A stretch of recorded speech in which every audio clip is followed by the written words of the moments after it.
We're heading down the home stretch to the end of August, and baseball pennant races are heating up. On the north side, the Chicago Cubs finished their road trip with 2 wins, and it's a much needed series against this last place Cincinnati Reds this weekend. Will the Cubs answer the bell? On the south side, the White Sox they win another series against the Texas Rangers. Can they send the final death blow to the Minnesota Twins at Target Field this weekend?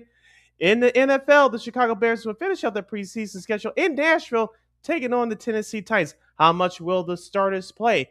And it's LaKeena's most wonderful time of the year as College Football Week 0 Part 1 kicks off, and we'll have sports media news and a whole lot more as the last Friday's show of Second City Sports starts now. 10, 9, 8, 7, 6, 5, 4, 1. Keep him on the field. And this one, a drive into left center field. Going back is Churio at the wall. Get out! For Robert Jr., his fourth of the season. And the Sox take the lead 2-1. Armstrong gets into another one. Sends Edman back. He's watching it land in the stands. What a night from Pete Crow Armstrong. Goes wide, up the guard again.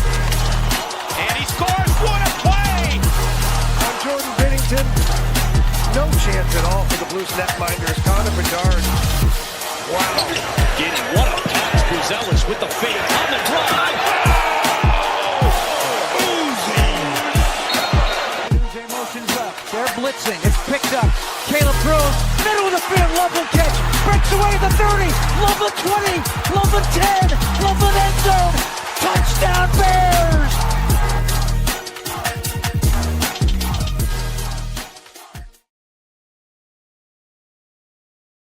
Welcome to another fun-filled Friday fun edition of Second City Sports, the last Friday show for the month of August. You're locked and loaded, and we're live in living color right here on Sports Soul Chicago. Sid the Kid is me, LaKeena McGee is she. You can follow yours truly on the Twitter, X, and the IG at SidKid80. Once again, it's SidKid80. That's SIDKID80. That's SIDKID80. You follow LaKeena McGee on the Twitter, X, once again, IG. Be sure to download the Sports Zone Chicago app wherever you get your apps. Please follow Sports Zone Chicago on all social media platforms of Facebook, X, Instagram, and YouTube. And thank you very much in advance for your support. Like, share, subscribe, and tell your friends. We're not unapologetically fun, and we have very definite opinions. If you have any definite opinion, do not 2 hours drive against what we call the Sports Talk Radio Show. The best way to hit us up is at Sports Zone Chicago's Facebook page or at Sports Zone Chicago on YouTube. Type in those questions and comments in the comment section. LaKeena will get the up on the screen for you. But if you decide to troll and or do something silly, dumb, or stupid, I've given LaKeena full powers to give you dumbos to Bill and be a boot. Toodles. But before we begin, shout out to our live game. That's LIVE live entertainment game. That's checking us out live in the living color right now at Sports Zone Chicago's Facebook and YouTube channels. And as always, much love to the replay game that's checking us out. Replay also at Sports Zone Chicago's Facebook and YouTube channels. Don't you ever forget our motto where we talk sports, music, or entertainment. We will always provide. Why you were still the best here on Second City Sports in our last Friday show for the month of August. We got week 0 of college football. We'll commence. We got some interesting matchups coming up. We'll talk about that. We've got some sports media news involving friends of the show, as well as something that we said that would happen earlier this month. We'll talk about that. We'll get into all that in a bit here. Also, too, of course, you got golf. Their last tour, regular season tour schedule isn't there in Atlanta, getting ready, playing the Tour Championship right now as we speak, the U.S. Open and such, and the Little League World Series. We'll have all that and more. Also, the Bears are gearing up, are in Nashville right now to gear up for their last preseason game against the Titans tomorrow. We'll talk about that and other NFL news and nuggets. But of course, it's that time of year. We're going into the home stretch of the regular season baseball, and the Cubs, well, let's be real. They let that series against the D-backs slip away. Kevin Gausman, played probably his best game since being traded to the Cubs, striking out 10. And the offense did their thing as they shut out the D-backs. That's the first game. But after that, Palencia just didn't have it on Tuesday's game. The Cubs the bullpen blew a 5-0 lead, and also to the D-bats, outdueled the pitchers. Eduardo Rodriguez struck out 9 as he held the bats in check, held the Cubs bats in check. And of course, they were D-bats, Andrew Rodriguez, and the excuse me, I'm so verklempt I can't. I'm so upset that I can't even talk today. Let's be real here. I mean, Gaussman, Clay Holmes, and Matthew Boyd. They had a .45 ERA in those 3 starts against the D-bats. Unfortunately, the Cubs lost 2 of those games, and this is the kind of series where you're trying to at least, not only trying to hold off the teams, behind you in the wild card, but you're trying to keep pace with the Brewers. We'll get to the Brewers after the break, but these are the kind of series that can come back to bite you in the butt, and they have a very big series coming up against the Reds. They're back here over at Wrigley, so they're about to gear up for that first game in a little bit here. So, Sid, what do you think about that series against the D-backs? As we talked about on our last couple of shows, even though Arizona is technically in the playoff race right now, they're trailed by a few games behind San Diego for the last wild card spot in the National League. These are the types of games that will come back to bite you in the butt at the end of the year in terms of seeding, where you get a home field advantage or where you start on the road. And for this Cubs team, they went 2-4 in this 6-game West Coast road trip. Very disappointing. You could have said you could make a case that the games they lost, they could have won just about all those games. Yes, I know that's how baseball goes, but as we talked about, LaKeena, you're starting to get some healthy guys back, especially in the starting pitching department. Yes, there are many times, especially in playoff baseball, that good pitching does beat good hitting, but that bullpen, it was inexcusable what happened on Tuesday. Yes, that happens, but I'm not worried about that bullpen. I'm starting to worry about the bottom half of that Cubs offense. Yes, the injury to Dansby Swanson is huge, but remember, him and Nico Horner, they're the best shortstop, second baseman combo defensively in all of baseball, not in the National League. And you're starting to see that already. I know Pedro Ramirez and other guys that filled in has done an adequate job, but having Dansby Swanson not having him there, especially defensively, is really hurting this Cubs team right now. I think that Daniel Palencia, like you said, LaKeena, I know you just got back off the IL. I would, if you're a Craig Counsell, I would use it like you did last year in the playoffs. Put him in that 5th, 6th inning, and let him work his way back. I think Ryan Zephyr John, you picked up from the Angels, he could be a backup closer. I know Jacob Webb has been filling in nicely in that role all year. I think he should get first dibs at it, which I think he's getting right now. But if he doesn't get the job done, then Zephyr John gets the job done. But it's go time. It's no more. I'm worried about your feelings and all that. Remember, Craig Counsell laid down the marching orders last week. So whoever steps up to do the job, you deserve to be on the playoff roster. Whoever doesn't get the job done, put on your hoodie. You'll be deactivated. You sit next to me. I know that, but of course, the Brewers series starts next week, but you can't get caught looking ahead. I know the Reds are in last place right now, but they're still got a lot to play for. They're coming off losing out west to the Giants 2 out of 3, so you're kind of catching them at the right time. But you want to try to see if you can kind of like at least win 2 out of 3, if not sweep. I mean, sweep would be better, but that's just usually how the way the world works in baseball. Now your pitching matchups, you got Daniel Peterson against Louder. That's still, like I said, they're about to start in like less than an hour from now. Kevin Gaussman will try to build off that momentous great start in Arizona. He faces Abbott and Shota, who has actually been okay lately, except for that Seattle start. What they really didn't need for that last Seattle start, but he faces Burns in the rubber match of that one on Sunday. We'll talk about the television part of that coming up after the break. But I think if you're the Cubs right now, look, those back end guys of that lineup, Pedro Ramirez, I know this is sort of like his first like real thing going into this. I think he needs to do a little bit more. Carson Kelly, I know he's shown some flashes, but he can do a lot more too. And maybe put in Hap. I know he's been pinch hitting, but I think maybe put him in a lineup to kind of like to Swanson's not there to try to kind of like be that facilitator on the offensive side for the Cubs to kind of try and perhaps maybe get the offense going and get some things going. But I think it's one of those things where you just want to just win 2 out of 3, take care of business, and hopefully you'll have some momentum going into that Brewers series coming up on Monday. You're listening to Second City Sports on Sports Zone Chicago City. LaKeena here, kicking with you, talking Chicago Cubs baseball as we're talking about them ahead of their big 3-game weekend series against the Cincinnati Reds. LaKeena, before we get more into that Red series, I want to ask you about Wednesday's loss, the 2-0 loss against the Diamondbacks. Eduardo Rodriguez struck out 9, walked 3 in 7 innings. Did a great job for the Diamondbacks. That 6th inning, that balk that was not called, PCA reacted in a very irrational manner, according to some.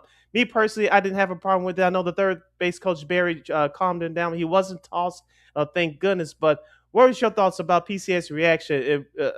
I know the usually umpires are not interviewed after games, but especially in situations like this. But from what I've heard, that the admitted that he missed the call. PCA had a right to be upset. What are your thoughts about his reaction? I didn't have a problem with it personally. Something that's blatant and it's not called. Someone's got to stand up and say something. Yeah, well, they said afterwards that should not have that box should have been called. Well, okay, so now you're saying that it was called, even though they went to the replay and they couldn't review it. I'm sure that's going to change coming up. But Quentin Berry, of course, who's the third base coach, he did for the Cubs. He did what he could to try to calm PCA down, and I don't think he was being irrational because look, put yourself in that situation, and because I think that kind of like changed momentum a little bit. With that, I'm not saying that the Cubs probably could have won that game, but I think it definitely shifted much when that happened. So I think that's really what PCA was upset about. That it would have been scoreless had that ball been called. So I think that kind of would have been like, okay, maybe the Cubs. Like I said, I'm not saying the Cubs could have won that game, but at the very least, they could have given themselves a better fighting shot. So. I think he was well within his right. Like we've seen, guys, react worse to the silliest, the smallest stuff. So he kind of, reacted how you would just put yourself in his shoes. If that happened on, to you and your team, I think he reacted, as probably as you can expect for someone in that situation. All right, well, let's dive into this big 3-game weekend series quickly against the Cincinnati Reds. What are you looking forward to this weekend? I just want the offense. I just want the offense. I just want the offense to kind of try to get going. I just want the offense to get going. Look, I mean, the Reds, and like I said, I know that they've kind of been back and forth through the season in your various meetings. Look, you took care of them the last time they met. So hopefully they can build off that, and perhaps maybe, like I said, just don't get caught looking ahead, in this series. I know Milwaukee, you still think you may have a shot to try to, if you can win 3 out of 4, I should say, in that Milwaukee series, but you can't get caught looking ahead. I mean, you still got Cincy, Cincy's still a solid, that's still a solid lineup. I know, look, Suarez, is still, really, he's kind of giving the Cubs fits, and I know De La Cruz, even though he hasn't, been the De La Cruz we saw a couple years ago. So I think you still got to look out for those two guys. But yeah, I think, look, just win 2 out of 3 and perhaps, like I said, try to build some momentum in that for that Milwaukee series coming up.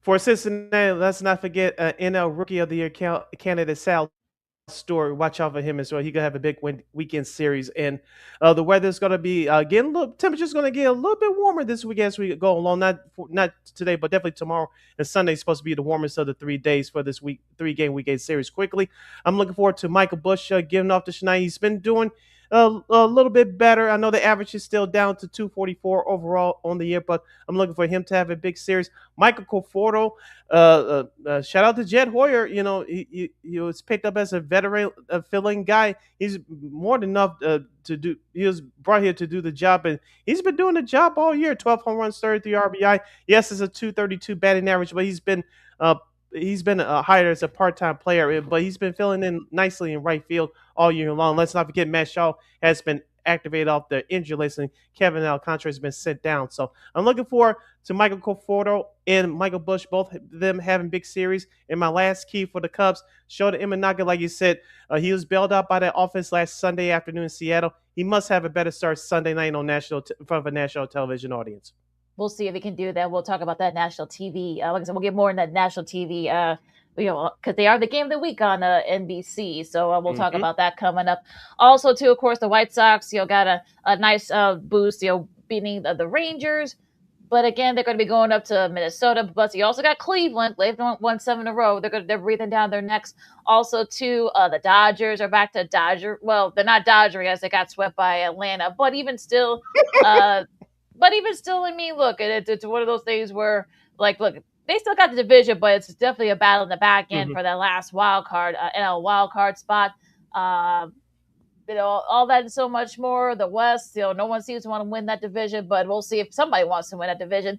And much more coming next. LaKeena, McGee, Sidney Brown, Second City Sports on Sports Chicago. More Diamond Talk coming up right after this.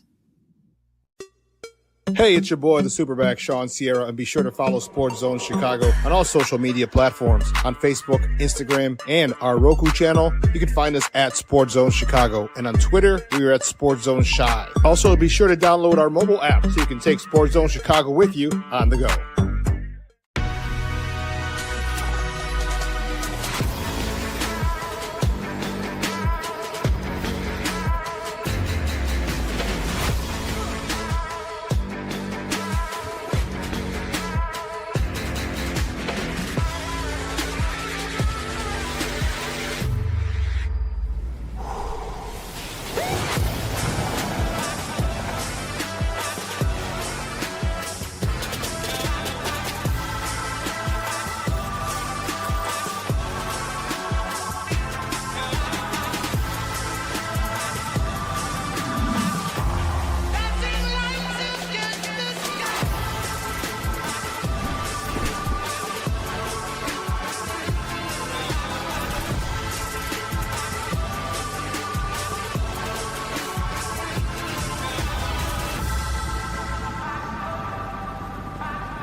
Got it done here.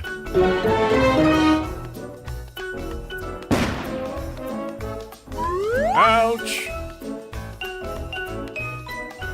And we're gonna make sure you lit this time. Ouch!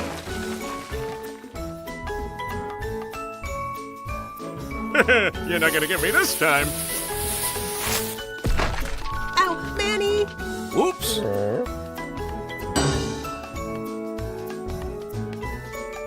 Let's try an easy one.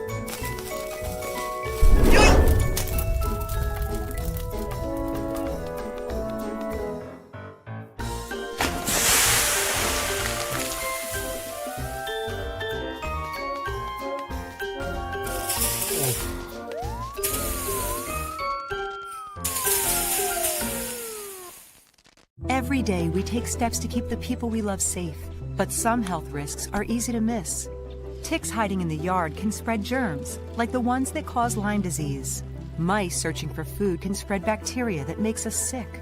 Mosquitoes lay eggs in standing water and can spread West Nile virus and more. Cockroaches are drawn to water in the home, leaving behind allergens that can trigger asthma attacks. Common pests can threaten our health. Learn how to protect your family at pestworld.org. Hey, this is Corey McGetty, and I listen to Sean and Maya on the morning show.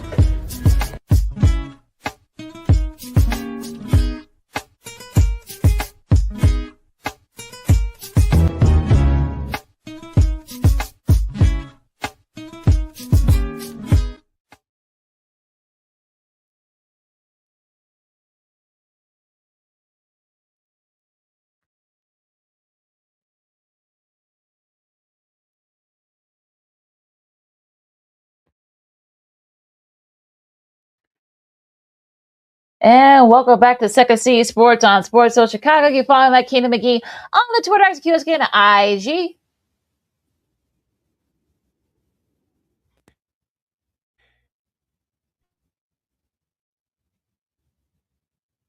You can follow yours truly, Sidney Brown, on the Twitter, X, and the IG. That's SIDKID earlier this part of the week. If you have any questions or comments regarding those subjects, any thoughts on the Cubs as well, hit us up in the comment section right now at Sports Zone Chicago's Facebook page or at Sports Zone Chicago on YouTube. Type in those questions and comments in the comment section. LaKeena will get forward. All right, the White Sox got a nice series win against the D-bats, outscoring the D-bats 21-11. This after giving up 11 runs in the opener of that series. Tristan Peters he homered for the fifth consecutive game on Wednesday in that series. He actually joined some pretty good company. Only two players have had a 5-game span where you've had 10 plus hits. He's had 11. Of course, like I said, 5. This is 5th home run. Multiple doubles. He's had 2. Multiple walks. He's been walked 3 times and a stolen base. Him and Babe Ruth. He did it back in during June of 1921. So not a bad list that Peters joins as like I said, White Sox take care of business against the Rangers. Now they do have a tough series coming up against the Twins. Now you are catching the Twins at the right time. They've lost 7 of their last 9. Including losing 2 out of 3 out in Sacramento against the A's. But that pitching, though, especially the way those first 2 games, I should say, went, I'm a little bit concerned. I think you should be too if you're a White Sox fan. Yeah, the starting pitching gets a big fat F for me this week, and we know that the Rangers, as we talked about on our last show on Monday, that they've been struggling offensively all year. You saw what they did in that first game. You saw what they almost did on Tuesday, loading the bases up in the 9th inning, but the White Sox had to waste Grant Taylor for one batter to preserve that victory. And of course, you saw what happened on Wednesday. But offensively, the White Sox are doing this despite the struggles of Munetaka Murakami and Colston Montgomery. I know Montgomery had a decent game on Wednesday, but not Wednesday. He got sat down on Wednesday, but he had a good performance on Tuesday. But he's been struggling. Murakami's been struggling. But as you mentioned about Tristan Peters being an All-Star this year, he's been one of those numerous unsung heroes that has stepped up for this White Sox team. Let's not forget about Chase Mindrop, Sam Antonacci, and Randall Grichuk as well. I know he went over 2 on Wednesday, but he's been coming up with big pinch hits for this White Sox team all year. As we said before, LaKeena, the White Sox are a different team on the road, even though they've been playing a little bit better on the road lately, but they're a much better team at home than they are on the road. The power numbers are enormous at home compared to what they've done on the road.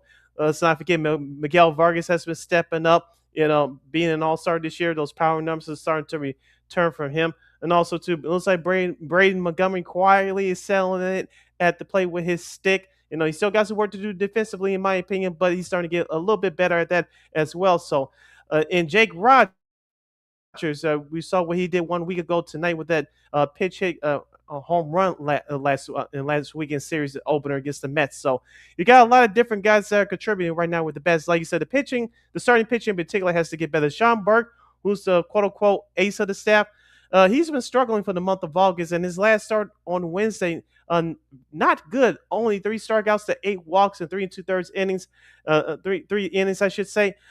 Not good. So, like we talked about before, and Davis Martin should be back by the time we hit the airways next week.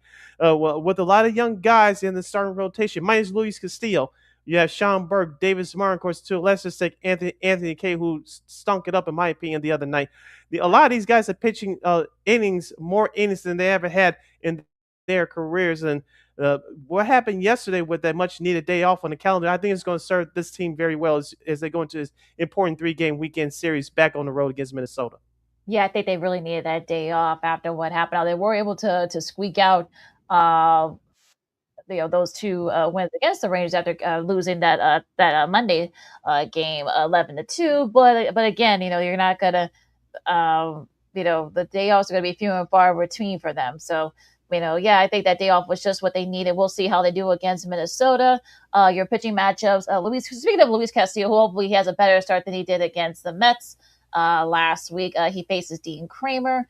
Eric Fetty, we'll see if he can. He's been really solid. He faces Bailey Ober in that Saturday series tomorrow, and Zebby Matthews for the Twins. Now looks to be a bullpen start for the White Sox, so we'll see. But like I said, you're catching Minnesota at a good time. Minnesota has not had a good showing. Like I said, they've lost 7 of the last 9.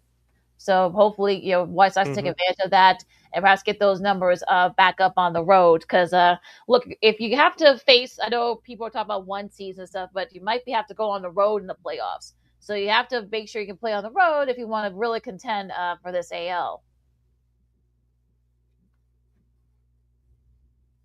Yeah, and like you said, the road record must improve from a confidence standpoint for the team. So as I mentioned, their power numbers are at home are astronomically different than they are on the road, and that starting pitching once again has to improve. And Luis Castillo, we talked about this last week on our shows that Cubs TV analyst Jim Deshaies said that Luis Castillo, even though he's throwing a little bit more changeups, he's pitching for location instead of pitching to be aggressive. I want to see Luis Castillo being more aggressive tonight. Stop being fancy. Stop being technical and all this BS. I'm pitching for location. See if the guys can chase. Be aggressive. Go after these hitters. Strike them out and get off the mound. And for the offense, for the White Sox, let's see if a day off, in particular for Colston Montgomery and Munetaka Mukar, will benefit both these guys. Hopefully, both these guys, I'm looking forward to them having big series this weekend. We know what happened the last time that the Sox went up to Minnesota to start the month of June. They struggled up there. They lost, I believe, 3 or 4. So it's payback time for the White Sox. They're 2.5 games up on Cleveland. Minnesota still thinks they're in. I believe they're 5.5, 6.5 back. If you're the White Sox, if you're for real, and they've answered just about every challenge all year, and this is the real rival, not the Chicago Cubs. If you're a serious team in terms of making a strong push to go to the playoffs and win this division, you start by beating the Minnesota Twins this weekend. There's no better time than right now. You had the day off yesterday. This team has been focused all year. They forget about what happened the day before, whether they won or lost. Have the confidence in the world that they'll compete this weekend. They should take 2 out of 3. I'm going to put them on the table. The White Sox will take 2 out of 3 in Minnesota this weekend. Like you said, Minnesota's lost 7 out of their last 9. The starting pitch is not that great. The offense, even out of a couple of guys like Josh Bell and Brian Buxton and Royce Lewis, their lineup is not as strong as people think it is. So if you're the White Sox, you send a strong message this weekend. You take 2 out of 3 in Minnesota. Yeah, I think Walker Jinks is going to come in. I think Buxton, he might appear in this series for the Twins. He might not. So, again, we'll see what happens. I just listened to Second City Sports on Sports Shows. Sports Social Chicago, LaKeena McGee, Steve around with you as we go to the rest of baseball. And the standings are getting kind of tight in some of these divisions. And we'll start in the AL Central that the Guardians have won 7 in a row. Now, granted, this is their soft part of their schedule. They swept the Rockies. They swept the Angels out west as they take the day off. And look, it looks like Stephen Kwan's starting to heat up. He hit the tying double in the ninth to extend it. And, of course, Bazzara helped complete that sweep for the Guardians against the Angels. Their pitching is starting to heat up a little bit. Jose Ramirez is starting to find his groove. He had 5 RBIs in that first game in 10 innings. Second game, I should say, in 10 innings on Tuesday. But it looks like Cleveland, as we thought, that they would probably be right there with the White Sox, and they're 2.5 back. They do play next week. So, it looks like it's going to be set up to be an interesting showdown for the Central. Yeah, the Cleveland Guardians, the reason why they're still in this race is because of their starting pitcher in their bullpen. Even though Cade Smith is a very good closer, the White Sox showed you back in June that he's human, so he's definitely not untouchable in my opinion, but neither here or there. But as you mentioned, the Cleveland's taking advantage of the softest part of their schedule. The offense is starting to heat up. Let's not forget about Joe Adell as well, their trade acquisition from the Anaheim Angels at the trade deadline earlier this month. So he's starting to heat up a little bit as well. So the question is, if you're a Guardians fan, can this offense do enough to keep up with their starting pitcher? If they can, I think they can track the White Sox down. I know they'll face each other in Cleveland for the last time in a couple of weeks, but from now until then, can this Guardians offense be consistent enough to support their starting pitching? That's the number one question for this team right now. But like I said, it's the same thing with the White Sox. So I think all these teams in the Central have question marks. So there's no perfect team in that division, and that's why the division is still competitive. Now the West, Houston, who the White Sox will be facing next week, they won 2 out of 3 against the Yankees. And look, I know Sean makes fun of them for being trash, but they've actually been pretty solid this season. So, Christian Walker, Jeremy Pena has been consistent with them. Like I said, they won 2 out of 3 against the Yankees. Jordan Alvarez, who's still in the hunt for that Triple Crown. He had a nice showing in that series, and also was a hero. He had the go-ahead triple in the 8th to win that first game of that series against the Yankees. So I'm not calling. You can call him trash if you want to for the present. I'm talking about the present day. The present day, this Astros team is actually pretty good. Yeah, despite their injury struggles and their pitching struggles all year long, the Astros, like you said, that they have found a way to be in this AL West division race. And let's give props to 2 former Cup players, LaKeena, even though it's a short stint for both these guys. In their series finale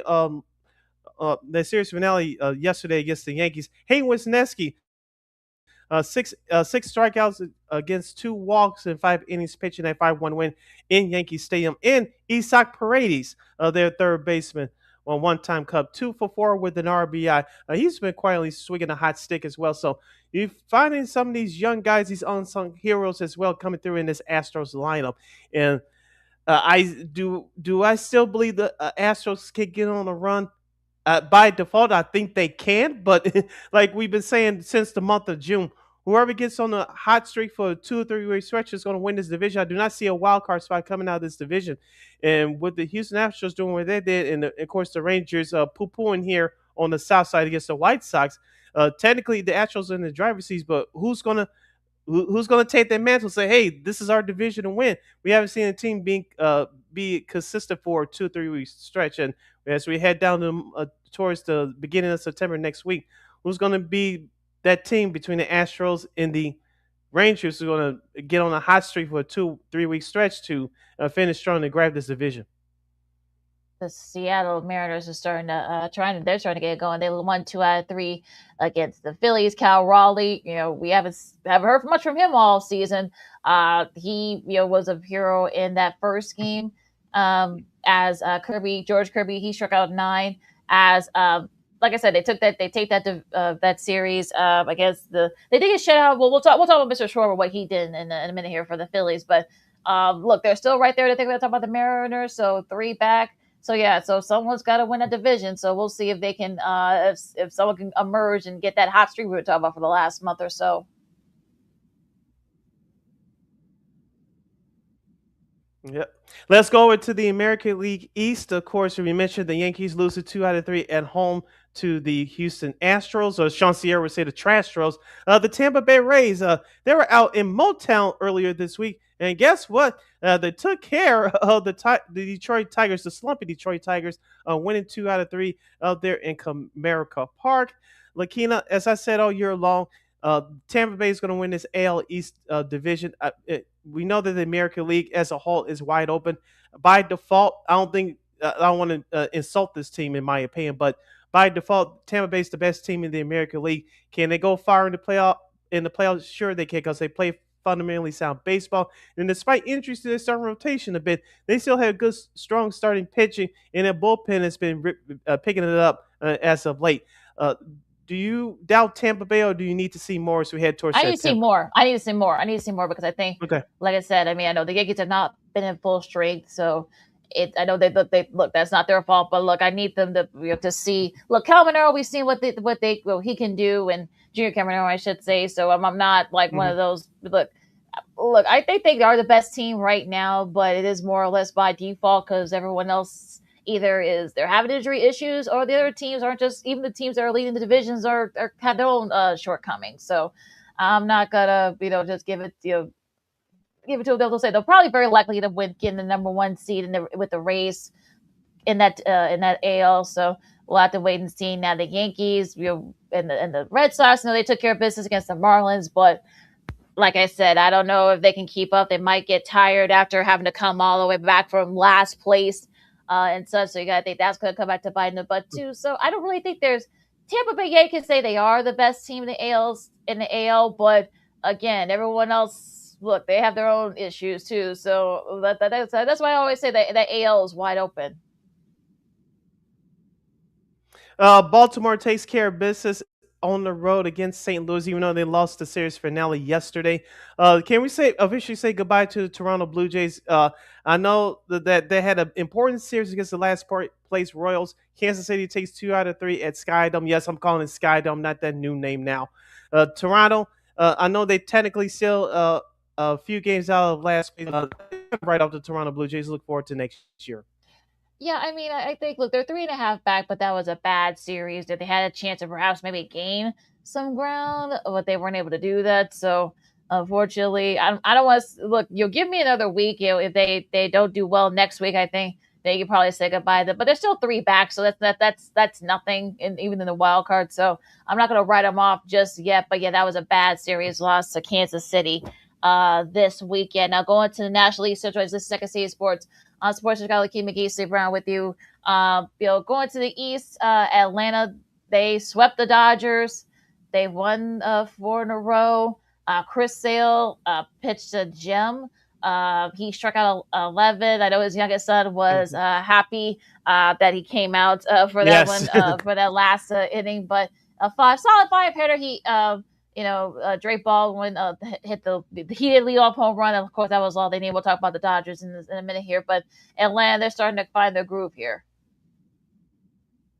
Yeah, and that starting pitching outside of Chris Sale is starting to pick it up as well. As we mentioned about that Atlanta Braves lineup now with Ronald Acuna Jr. back. I know he had last night. He didn't play last night. He was given the night off, and he's been playing DH for the most part ever since his return about almost a month ago from that hamstring injury. But you talk about Drake Baldwin, who won Rookie of the Year last year, Austin Riley, Michael Harris at center field, who's been coming up with big hits all year, and Matt Olson at first base, who's been swinging a hot stick. This Atlanta Braves team is a very good team, especially now with Ronald Acuna Jr. back. With the full roster that's healthy, this Atlanta Braves team I think they could challenge the Dodgers. You saw that it's no fugazi, folks. The reason why I think they can unseat the Dodgers in the National League because you saw with great defense, a very good starting pitching, and let's not forget about Iglesias, their closer. He's one of the best closers in the league. When it was time for him to shut the door, he did it, and he saw that in that game on Wednesday. But the Atlanta Braves, they have clutch hitting. The offense is dangerous and is a very good defensive team as well. So you saw those 3 victories. You saw them win those 3 games in very different ways. And if those 2 teams decide to meet up in October, I know your Cubs won't be in it, LaKeena, but if that happens, but if these 2 teams meet up in October in the NLCS, it's going to be a hell of a series. Well, yeah, like I said, we still got a long ways away for even thinking about that far, but going with the Brewers, of course, they won 2 out of 3. They took care of business against the Mets. Jackson Curiel, of course, the Miz had another solid outing. He had another 9 strikeouts as they took the series there against the Mets. Going out west here, the Dodgers. Look, I know Dodgers fans are already freaking out because look, they lost to one of the other top team in the National League. So I think people should just just chill on it. Yeah, they got swept by Atlanta. Okay, whatever. Whoop-de-doo. Like I said, the D-bats nor the Padres. The Padres, well, like I said, just when you thought that maybe they could figure it out, they lose 2 out of 3 to Pittsburgh. They did win the rubber match of that series on Wednesday. So, okay. But yeah, like I said, I mean, I think it's going to be interesting that the wild card is really going to be kind of like the biggest race in baseball because you still got about like 6 or 7 teams vying for those last couple of spots. Now, San Diego, they're the 3rd team right now. D-bats are right there. I think it's going to be between those 4. With the Cubs and the Phillies. I think the Marlins, I think you can kind of say, look, they've done what they could. They've held on, but I think losing 2 out of 3 to the Red Sox can kind of say bye-bye to them.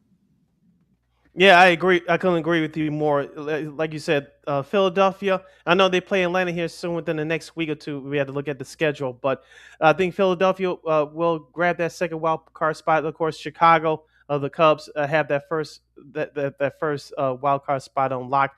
But it's between San Diego and Arizona for that last wild card spot. Whoever stays the hottest is going to grab that spot. But back to the Dodgers for a minute. Obviously, they got to get that Edwin Diaz closing situation taken care of and take care of that quickly. Let's also give credit to Yoshinobu Yamamoto. He pitched his off last night. He was just bailed out by he was not bailed out by the offense. And of course, as you always say in baseball, great pitching beats great hitting on any given night, and we saw that again last night. Yes, but like I said, I wouldn't worry about the Dodgers right now. And look, it happens. But yeah, look, Yamamoto did what he could. Like I say, he just didn't get no offensive help from that. But speaking of the Dodgers, as we go into the schedule, the Dodgers will continue their East Coast trip against Detroit. Like I said, the Cubs hosting the Reds. That first game will be on. It's about to come on about 20 minutes from now. First pitch, Miami and Washington, Houston and the Mets, Kansas City and Cleveland, San Diego and Tampa, Boston, New York. Yes, they're back at it. The first game will be on Apple TV Plus, though. So for all you Red Sox and Yankees fans, will have to find other places to watch that first game. Colorado and Atlanta, and the second game, the Apple TV doubleheader, if you will, has Seattle. They continue their East Coast trip against Toronto.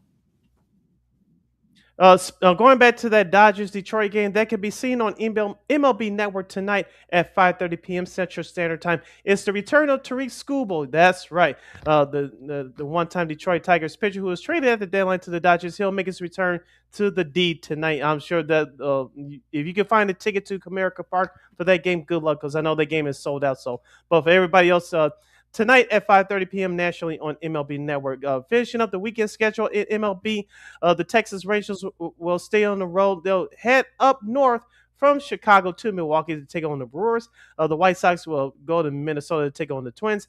Pittsburgh will travel to St. Louis to take on the Cardinals. Philadelphia will stay out west. They'll take on the Los Angeles Angels of Anaheim.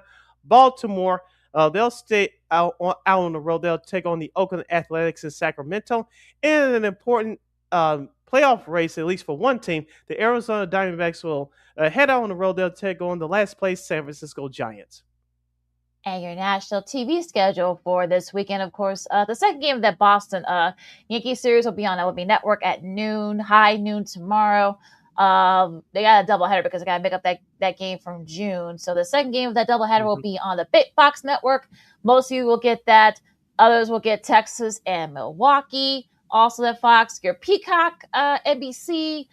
You got Miami and Washington. That'll be the early Peacock game. They'll be streaming only on Peacock.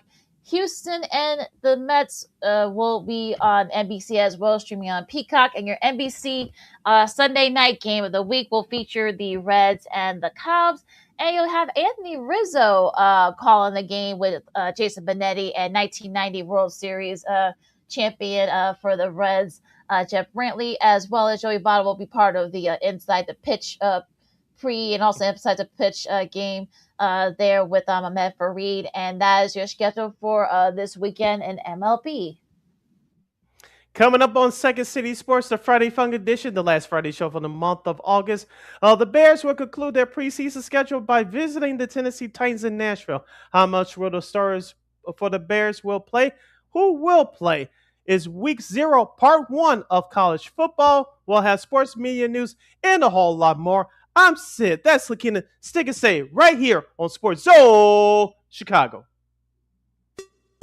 Hey, it's your boy, the Superback, Sean Sierra, and be sure to follow Sports Zone Chicago on all social media platforms, on Facebook, Instagram, and our Roku channel. You can find us at Sports Zone Chicago, and on Twitter, we are at Sports Zone Shy. Also, be sure to download our mobile app so you can take Sports Zone Chicago with you on the go.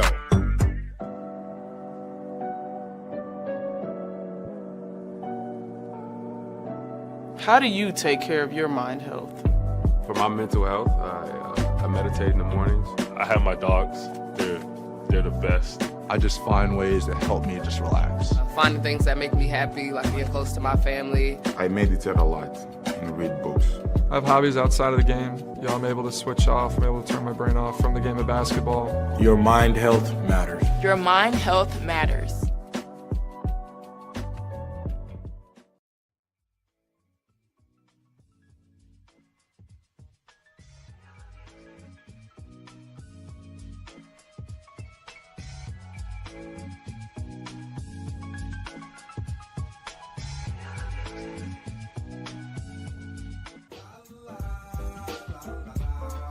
It's a romance sport. What? It's It's a grown man sport like that.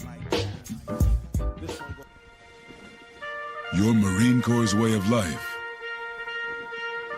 is to defend the American way of life.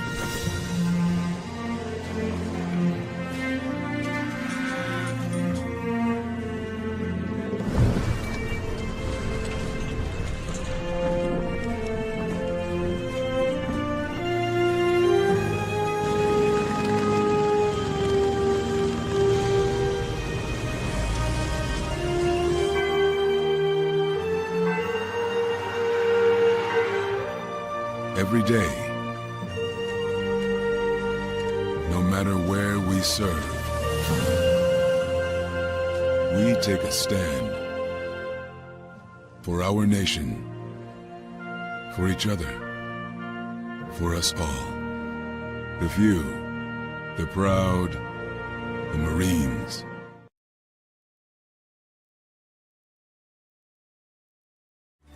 Every body in a work zone is someone's somebody. This is my mom. She works for KDOT. This is my dad. This is my mom. This is my daddy. This is my sister. This is my daddy. This is my son, Scott.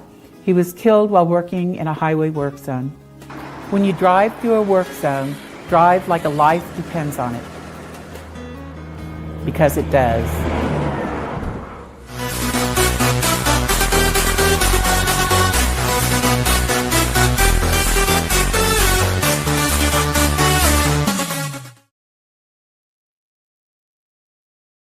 Welcome back to hour number 2 of Second City Sports on the hashtag Friday Fun Edition, the last Friday show for the month of August. You're locked and loaded, and we're live in living color right here on Sports Zone Chicago. Sid the Kid is me, LaKeena McGee is she. You can follow yours truly on the Twitter, X, and the IG at SidKid80. Once again, it's SidKid80. That's SIDKID80. That's SIDKID80. You follow LaKeena McGee on the Twitter, X, again, IG.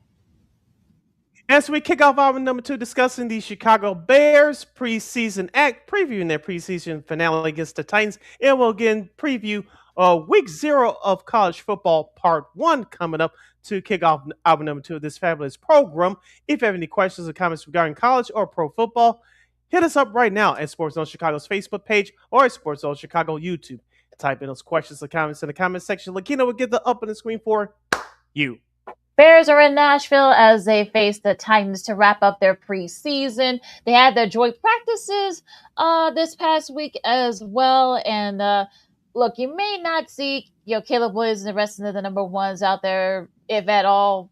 You probably won't see them. Maybe you probably won't. But look, it's going to be very interesting to see some of the other, like the back end guys, coming in and whatnot. So, like I said, the good news is, I guess you could say, look, Luther Burden III, who has been out most of preseason, he was practicing earlier this week, so you got that he's on like the verge of perhaps maybe being back by week 1 against the Panthers.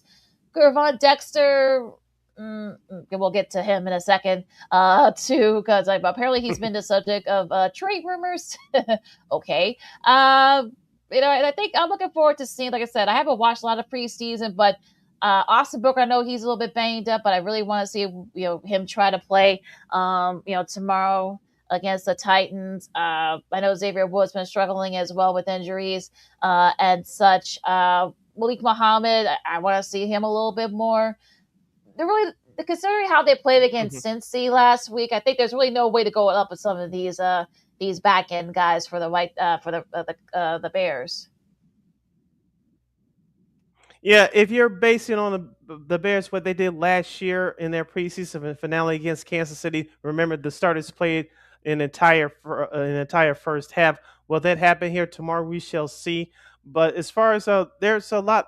Cut down day is I think Monday or Tuesday of next week. So we'll talk about it more in depth when we on our next show coming up on next week on Monday. But there's a lot of spots that are up right now. Will Ben Johnson carry 4 tight ends instead of 3? Will there be 7 wide receivers? The third running back spot, in my opinion, is up for grabs right now. Roshan Johnson or Salvan Ahmed. who's been having a great preseason for the Chicago Bears coming out of the backfield. In the left tackle spot, you got like 5 guys battling for that top spot right now.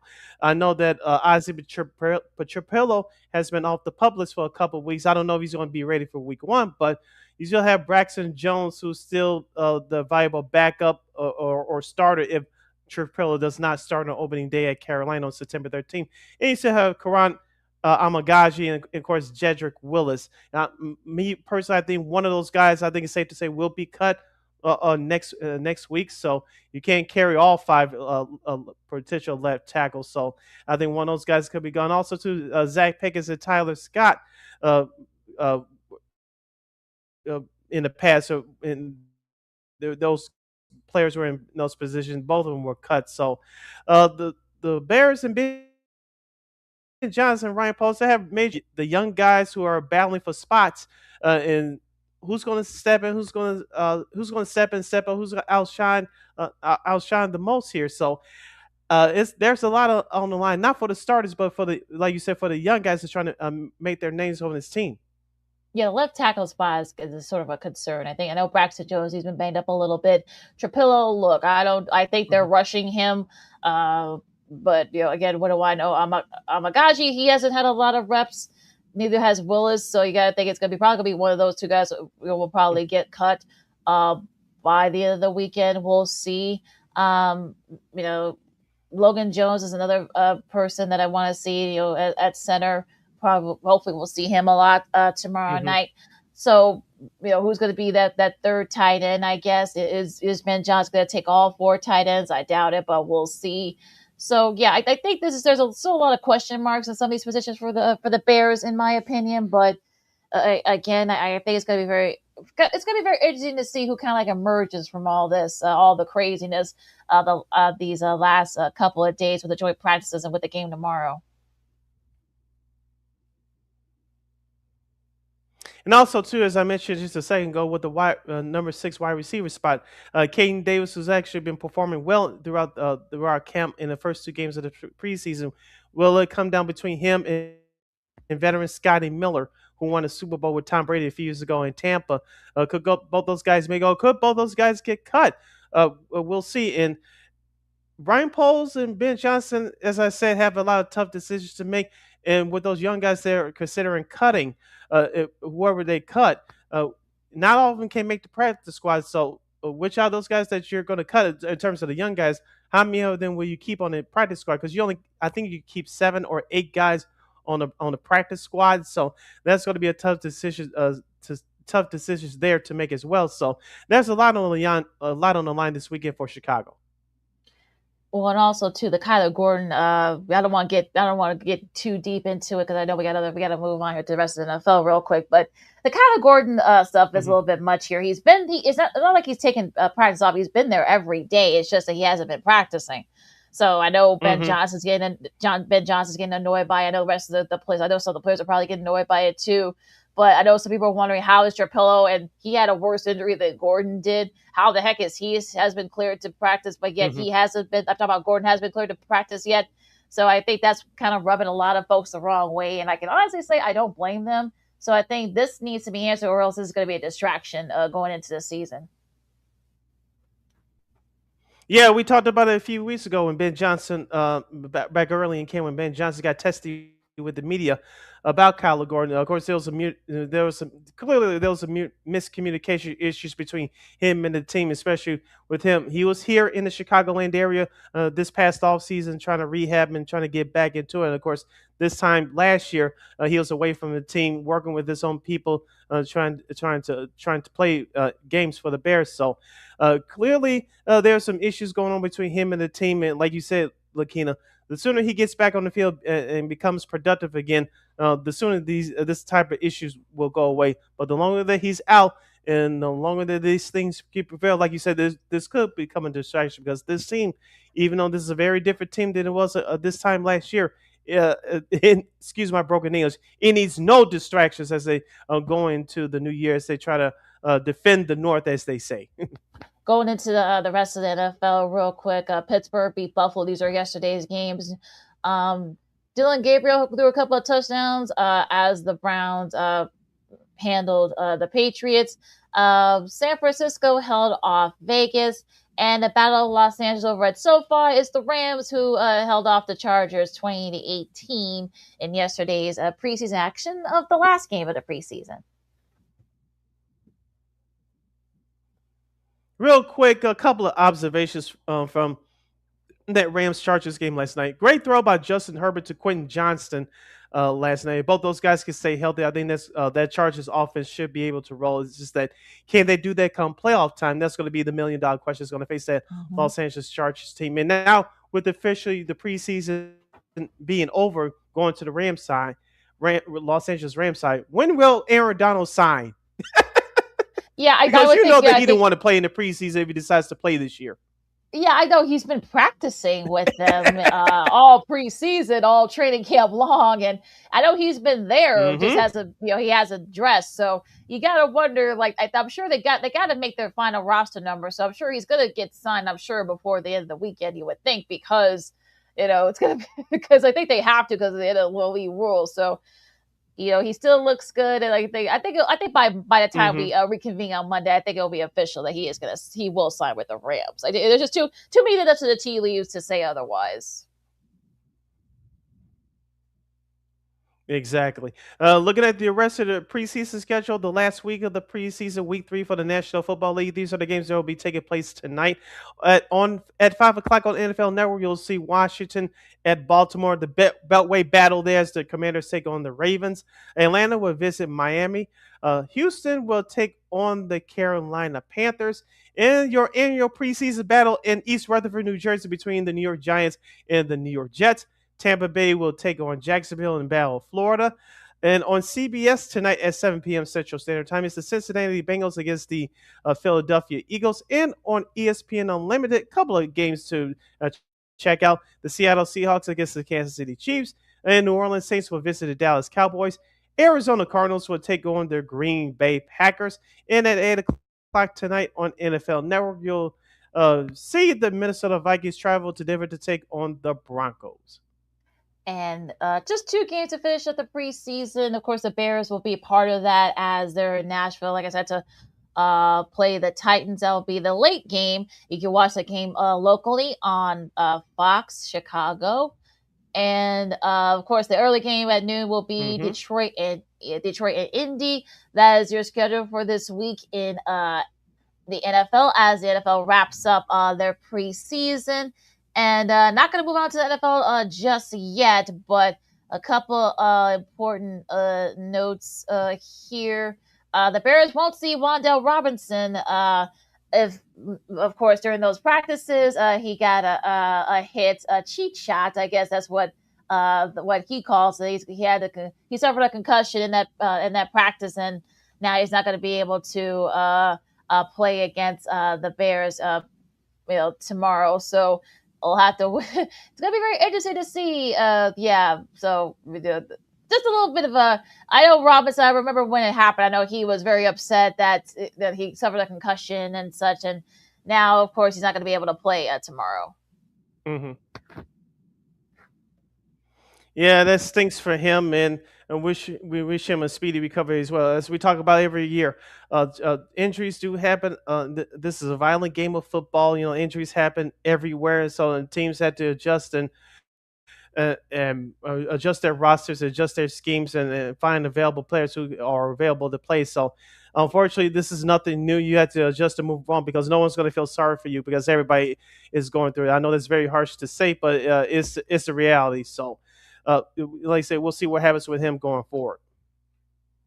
Yeah, so we'll see what happens here. Now, any other NFL nuggets before we move on to the college gridiron? Let's move over to the college gridiron.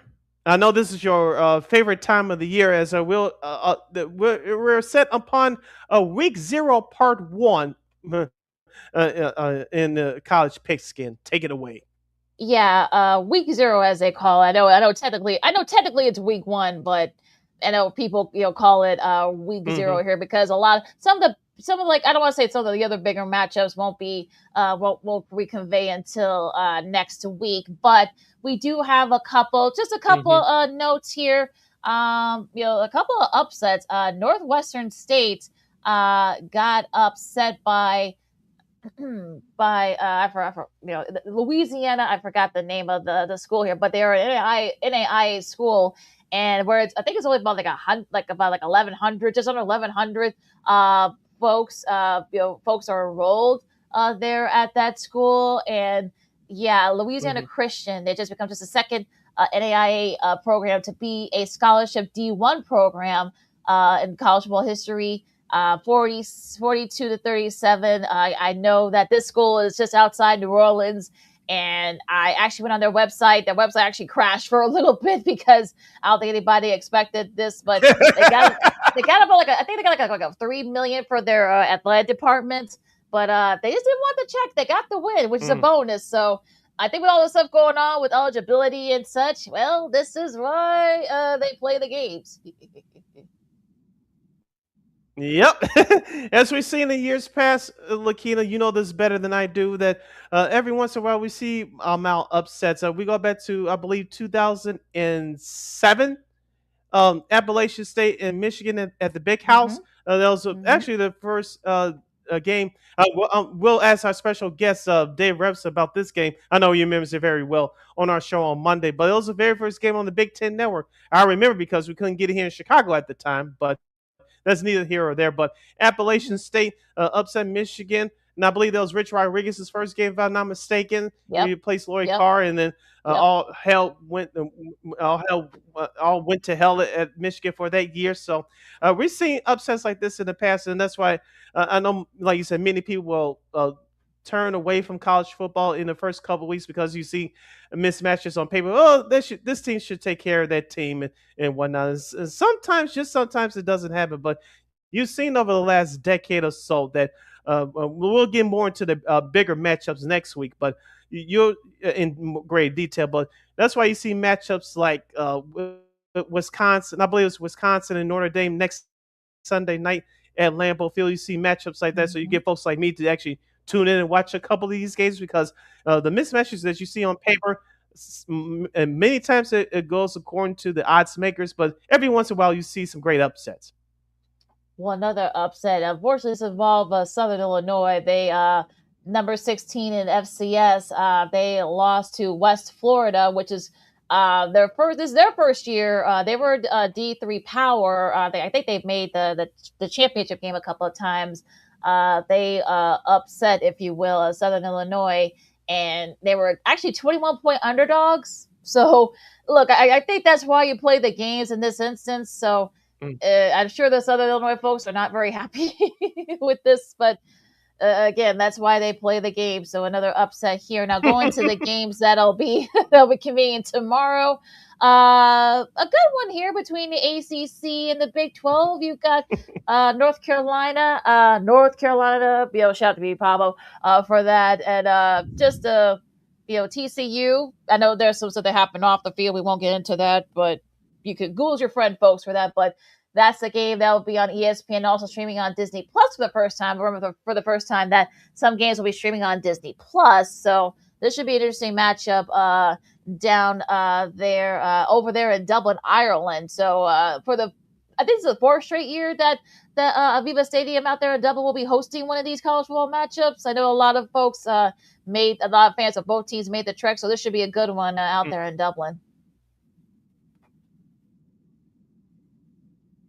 Yeah, I know Northwestern, I believe Nebraska played over there a couple of years ago, so it turned out to be an entertaining game.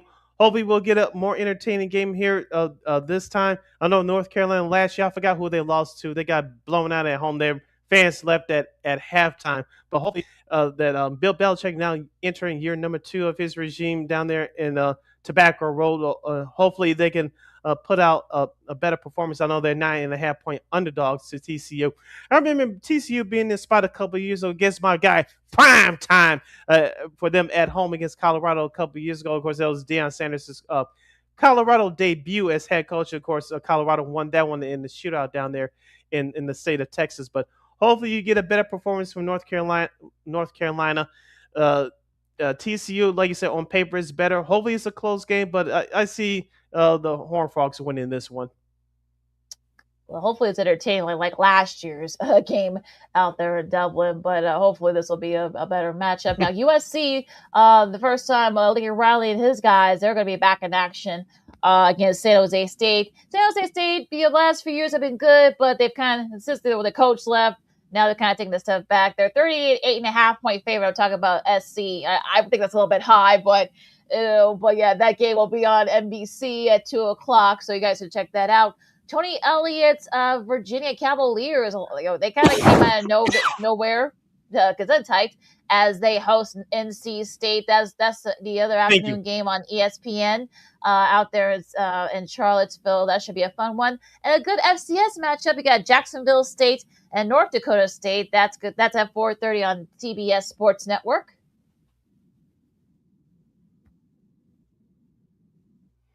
All right, at 5:30 on ESPN Plus, we'll have Sacramento State and Eastern Michigan on the ACC Network as we go into the prime times schedule. Hawaii will travel to the mainland. They'll take on Stanford and take on Stanford on the ACC Network.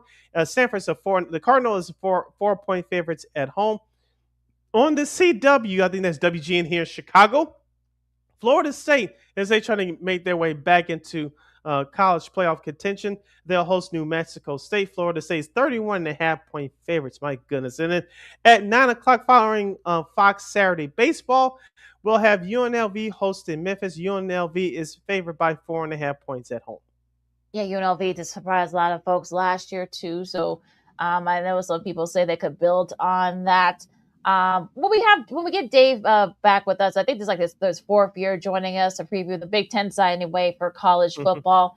I think it's going to be one of those things where, yeah, you could probably say Ohio State and Oregon. You got to think they're the two favorites in the Big Ten. SC, a lot of people are expecting a lot from SC this year as well. Washington, a lot of people they have a lot of their guys back from last year's squad. That should be a good one. Northwestern, we'll see how they do against with that Chip Kelly offense. I mean, like I said, they've had a good set of transfers, but we'll see. But I don't know. Dave Braun has done a really nice job there with all the circumstances that happened. We won't get back into that, but Northwestern could be an interesting team to watch there as well in the Big Ten. Michigan, of course, with Kyle Whittingham, his first year there. Michigan State with Pat Fitzgerald there too. Iowa, a lot of people think Iowa could be a good team this year. Let's see if they can score some points. They've had the defense, but Wisconsin could be another team. You just mentioned Wisconsin. I mean, look, some people say they could probably give some teams fits. They gave Luke Fickell another shot. We'll see how they do. Their first big test will be next weekend, as you said, sit against Notre Dame at Lambeau. So that'll be their first big test to see what this Wisconsin team is made of. So I think that Big Ten, especially since there's no divisions this year, I think this will be a very interesting conference. I want to get to one local team and one team that's trying to stay afloat. But I'll start with this local team first. I want to talk to you about Illinois. Like I said, we'll get deeper into this discussion with our good friend Dave Rebson on our next episode coming up on Monday. But Illinois, disappointing year last year, 8-4. They could have finished the year 9-3. We all thought that it could at least get 10 wins this year. Haven't looked at their schedule yet, but Brett Bielema has done a nice job building up their program over the last 3 or 4 years. They took a step a couple years ago. In my opinion, they regressed back a step last year. This year, I'm not saying his job's on the line because I don't think so. Realistically, I don't think it is. But they got to get close to 10 wins this year because last year, we expected them to lose to Ohio State, but they had a couple bad losses last year. You got embarrassed by Indiana, who went on to win the national title last year, early around this time last year on the road. You got embarrassed there, but you had an ugly loss at Washington on the road last year, and that's what really set the last year back, in my opinion. I think this should be a bounce back year for Brett Bielema in the final lineup, and for Indiana, since Fernando Mendoza is in the NFL now. How's this new quarterback that they have is going to keep keep Indiana at a national championship contender level. I thought they was going to take a step back last year, but they proved everybody, including yours truly, wrong in winning the whole thing. So pressure, I think more pressure is going to be on Indiana again this year to keep that program at a national championship level. Well, first off, with Indiana, they got a lot of their defensive guys back. So if nothing else, they'll have a solid defense. The offense is a little bit in question too. Of course, Mendoza, Cooper, a lot of those guys are gone. So they basically, Kirsinetti has had to basically build from scratch. So we'll see how he does with that new offense. So I think that's, if anything, that's the defense really going to keep them afloat. Now Illinois is going to be interesting. You look at their schedule. I know they play Duke, I believe, in the second week of September, if I'm not mistaken. They're the defending ACC champs. Ohio State. They play Ohio State on the 26th at the Horseshoe. They do host Oregon, so that should help them a little bit. And they face Nebraska and Iowa. They host Iowa too, and they gotta go at UCLA. So I'm thinking that it's going to be interesting to see how they did. Look, they did okay last year, but a lot of their guys, those guys are gone now. So, but again, they got a solid foundation of guys there. So we'll have to wait and see. But that's going to be interesting with Illinois and what they do, especially with that. Well, because we'll get more into it with the Rever coming up here, but on Monday. But look, the rest of the nation, I think, is really going to be. This is going to be very fascinating. I don't think there's really. You probably say Ohio State and Oregon; those are kind of like the top two teams right now, as they should be. I think that's going to be Julian Sayer for Ohio State. I think he's going to be one of the front runners for the Heisman this year, and I think he's going to be kind of like the big thing here for Ryan Day and his guys. Now, on the Oregon side, it'll be more defense. You got a Murray Washington, the D tackle. That's going to be an interesting dynamic here, because a lot of the people with the offense now, it's really going to be the defense that might lead the way for Oregon this year. So it's going to be interesting. I think Miami, of course, you got Malachi Tony. He's back there. He's still very young. He bulked up a little bit. That's going to be interesting as well. Texas is going to be a fascinating team to watch too, of course, with Arch Manning. Notre Dame, of course. I think there's going to be a lot of things here. That's why I said the rankings, I hate those, because I think rankings are kind of stupid, especially this early, since they haven't played any games yet. I know you hate polls, preseason polls. I know. They're annoying. I don't care what the sport is. It's going to be annoying as hell, but whatever.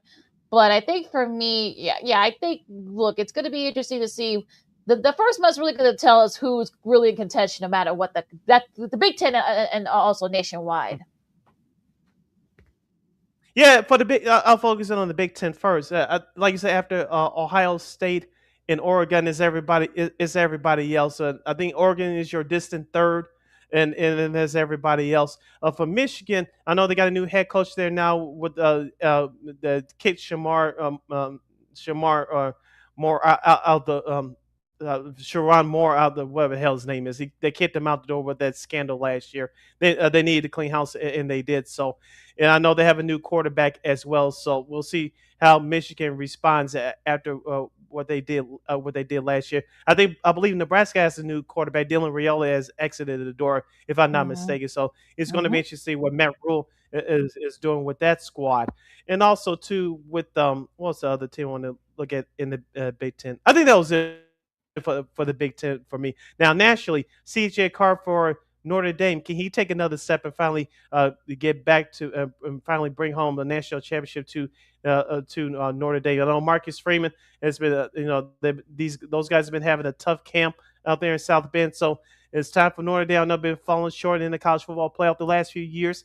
Let's see if they can finally get over the hump. And you mentioned about the Heisman Trophy. I think I mentioned Arch Manning a couple of weeks ago. I'll bring him up here once again. I think he'll be your, I'm not going to say almost, but almost consensus number one pick for the Heisman Trophy this year. Obviously, it's going to be predicated on what Texas does this year in the tough SEC. You, not just them, you have Oklahoma, Alabama, and Georgia to compete with as well in that tough conference. Yeah, Oklahoma is going to be another fascinating team. They got all the way to the playoff last year. I don't think anybody thought that would happen, especially. Well, now Brett Venable has a new contract now. You got some extra cash So he's going to be, one of those. They're going to be one of those teams that are going to be, that's going to be really going to be the thing here about Oklahoma. Oklahoma is going to be a very fascinating team to watch. Staying in the SEC, I should say LSU, of course. Lane Kiffin's over there now.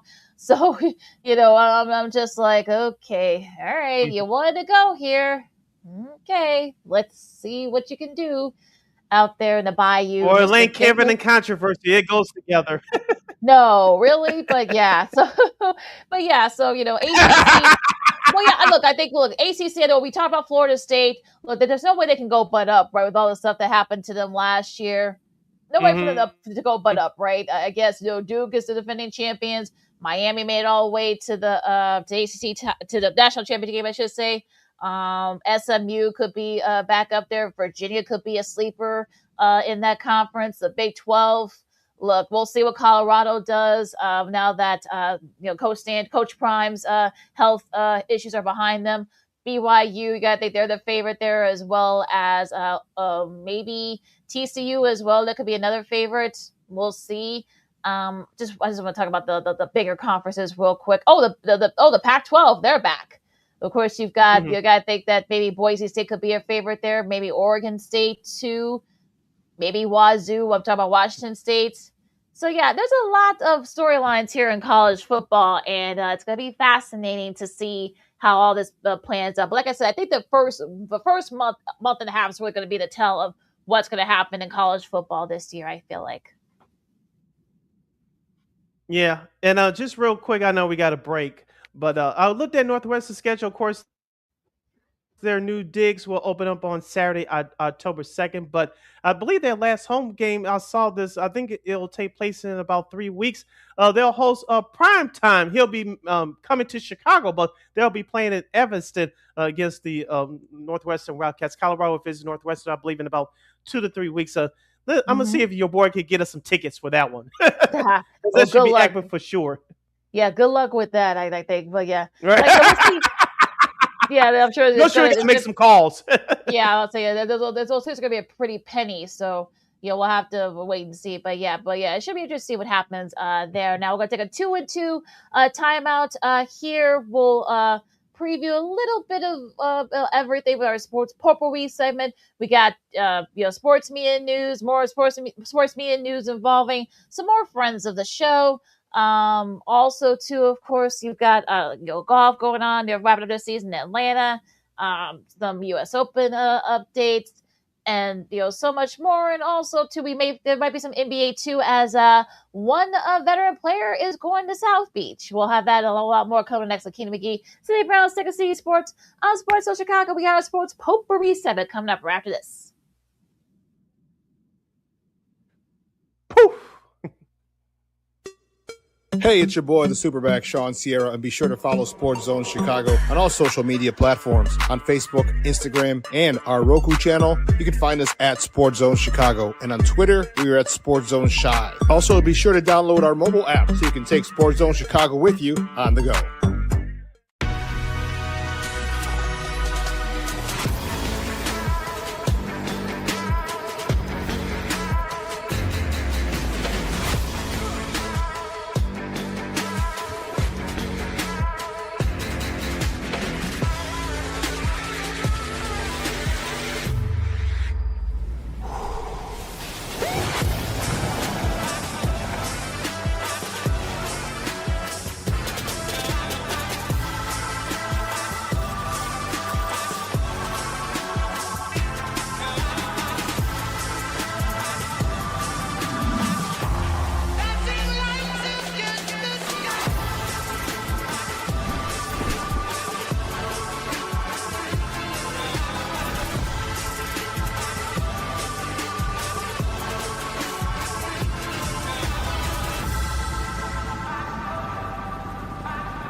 Got it done here.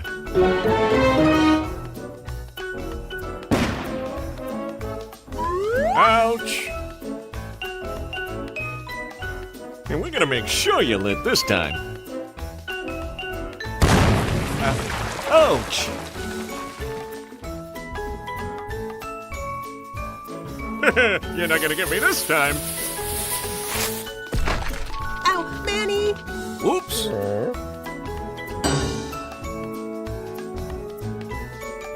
Let's try an easy one.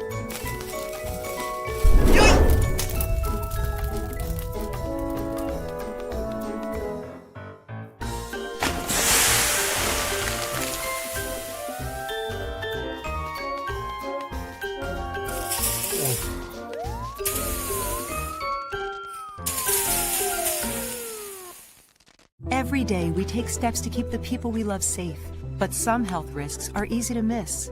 Ticks hiding in the yard can spread germs, like the ones that cause Lyme disease. Mice searching for food can spread bacteria that makes us sick.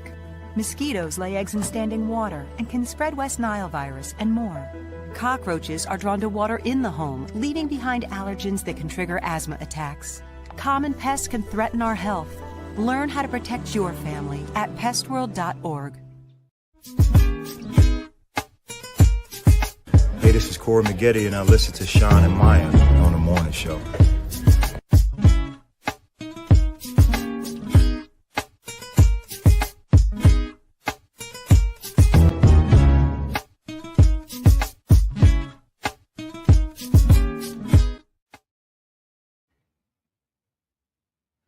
Welcome back to Second City Sports, the hashtag Friday Funk edition of the program, the last Friday show for the month of August. You're locked and loaded, and we're live in living color here on Sports Zone. It's me, McGee. You can follow yours truly on the Twitter at the SidKid80. Once again, it's SidKid80. That's SIDKID80. That's SIDKID80. You follow McGee on the Twitter, and IG.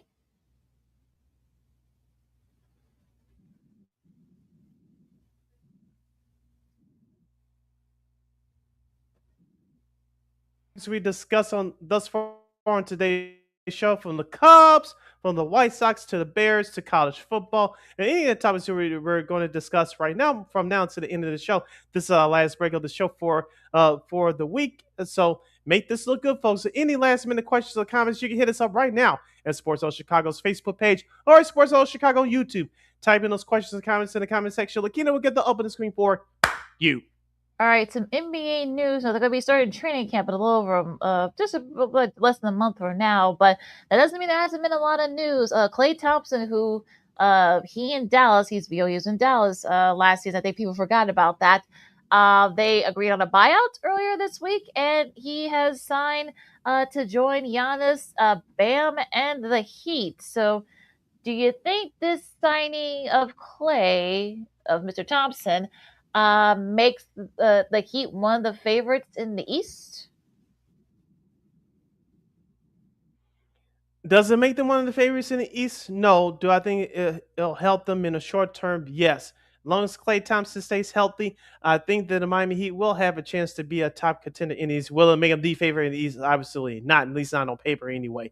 But honest, Antetokounmpo, who they traded for early in the offseason, a couple of options for him when he gets double teamed. Who's going to shoot the ball from the outside?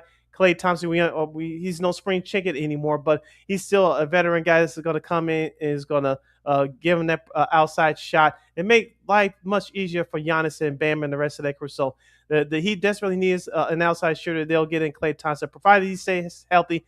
He's going to give. I think he's going to definitely benefit more, and Giannis is going to benefit more from Klay Thompson being on the team. As long as Klay Thompson stays healthy and is consistent knocking down those outside shots, it's definitely going to be good for the team.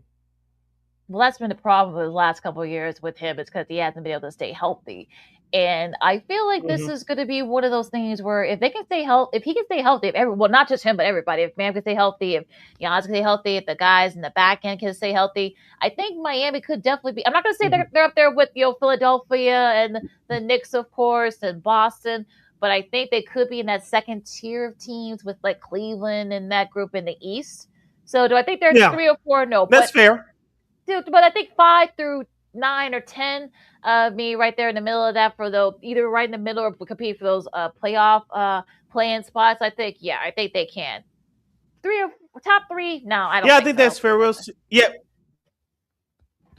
Yeah, we'll see how Pat Riley tinkers up this roster between now and training camp. But I think they're between 5 and 7. Fair enough. Yeah, I that's think that's about right fair where I because, like have you them. said, Cleveland is in there, and let's consider Detroit too. Yeah, yeah. Yeah, they're definitely in that 4 or 5, especially after what happened to them last in the playoffs this past season. So, yeah, they're definitely there now. Hmm. Jonathan Kaminga. Well, I guess it depends on how you look at this. Of course, free agent wing. He has signed a $12.4 million deal.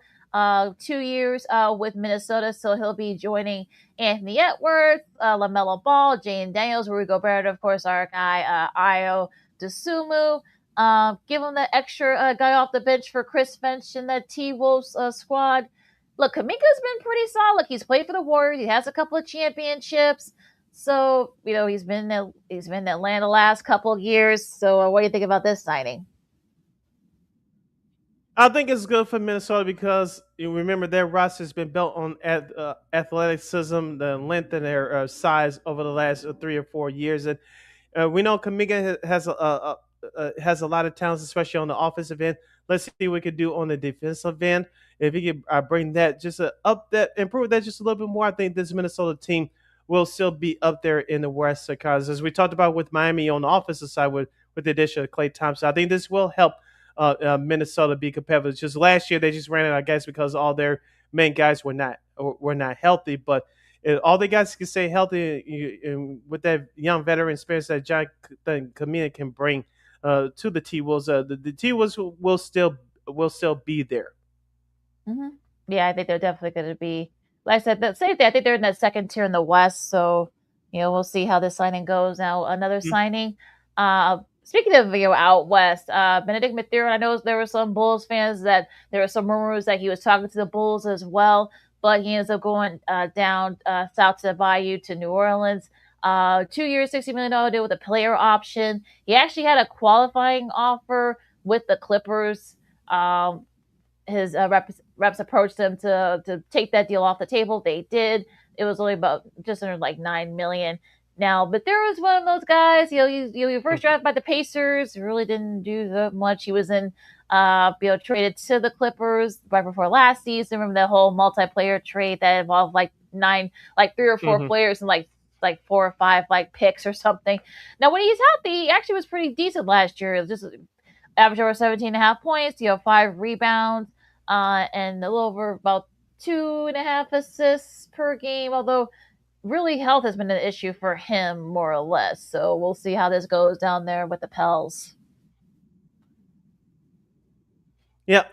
And with New Orleans, of course, the Zion Williamson mess is always down there. But with that Pelicans team being a young team, he'll get all the playing time that he needs, and we'll see. We'll see how well that goes. Oh, another side that was saying that Western Conference, I want to get into it with you respectfully, real quick, because DeMar DeRozan, we said it was about 5, 6 strong teams that that needed his services. He chose to stay out west and go with the Denver Nuggets, teaming up with Jokic and Jamal Murray as of right now. Aaron Gordon. Looks like scoring wise, it's going to be a stacked up squad. But do you see anybody being removed up via trade off that Denver Nuggets roster? Do you think, at least for the first half of the season anyway? Well, we'll see how this superstar stack lineup goes. Yeah, I mean, I think Aaron Gordon could be out before the season starts, or at the very least, maybe if Denver is up there in the West, I think I could see him perhaps being kind of the odd man out.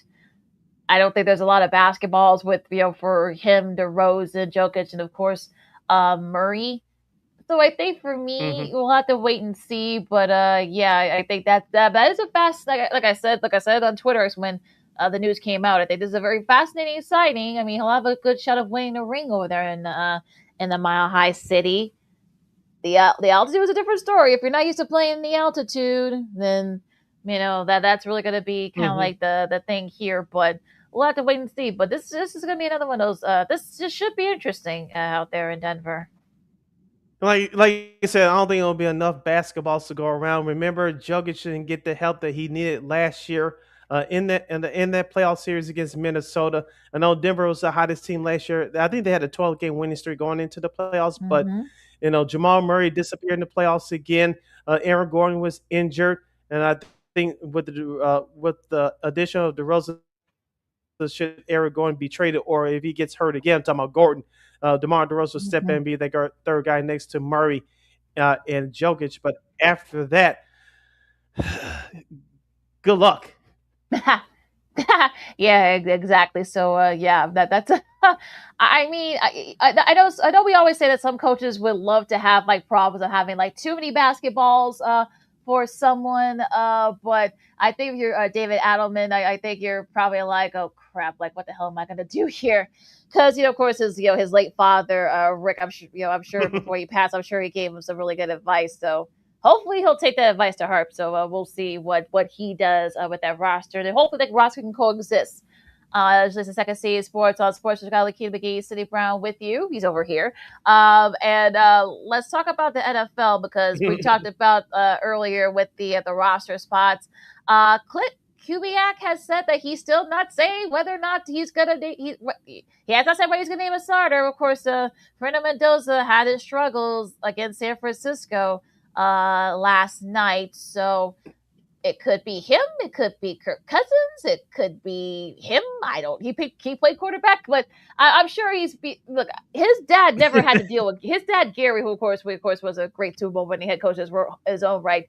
He didn't have to worry too much about this. He didn't have any issues with that. He had his QB and didn't have to worry too much about that. But we'll be interested to see what he decides to do. He got a few days to think about it though. I know that the Raiders are not expected to do much this year, but you want your franchise quarterback in Fernando Mendoza to have the best scenario possible. And I think, in my opinion, the best scenario possible for Mendoza is to send him for the first 4 or 5 games of the year. But if it gets ugly early, or if Kirk Cousins gets hurt, obviously Fernando will be thrown in the fire right away. But I think, if you're the Raiders, I think your plan should be start Kirk Cousins at least for the first 4 or 5 games of the year, and then when it's time to turn it over to Mendoza, let them take it on from there. But they got another injury issue they got to worry with right now, and that's their running back Ashton Genty, who was injured earlier this week.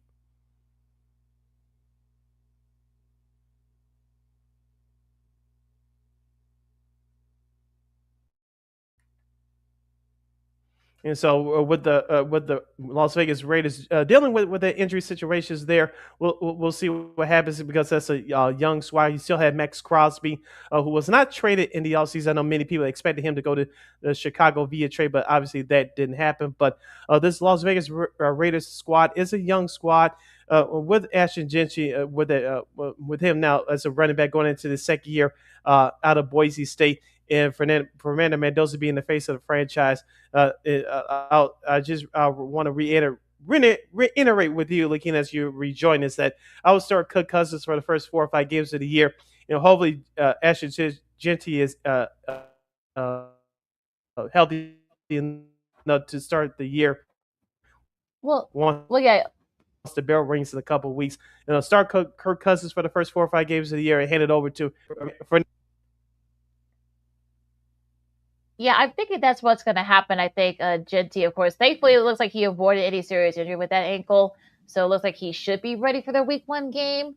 We'll see. But yeah, I think that's what's going to happen. I think if no one's really expecting the Raiders to do much. So I think they'll just, let Cousins, get that big money that he still owed in the last year of that contract. And 4 or 5 games, unless they somehow go like 3-2 or like 4-1 or something, or 5-0. I don't think that's gonna happen, but at least either one of those, you're gonna see Cousins out there, and I think you're gonna see Mr. Mendoza out there too. So I'll have to wait and see with that. Now, speaking of QBs, keeping up with the theme here for the next couple of minutes. Dylan Gabriel's looked really good these last couple preseason games, but Todd Monken, of course, first-year head coach, is not committal of having 4 QBs. Look, a lot of teams, don't take 4 QBs, and nowadays some teams don't even take 3. So I expect this to, someone's gonna have to be left out in the dust, if you will. So again, Deshaun Watson, is going to be your starter. Of course, then you've got Shador Sanders, Gabriel, and of course you got Taylor Green, I should say, from Arkansas, who they just drafted in the 6th round. And I just don't see one of those guys. I think Green is probably going to be in the odd man out, probably going to the practice squad, if you will. So yeah. So what do you think about this?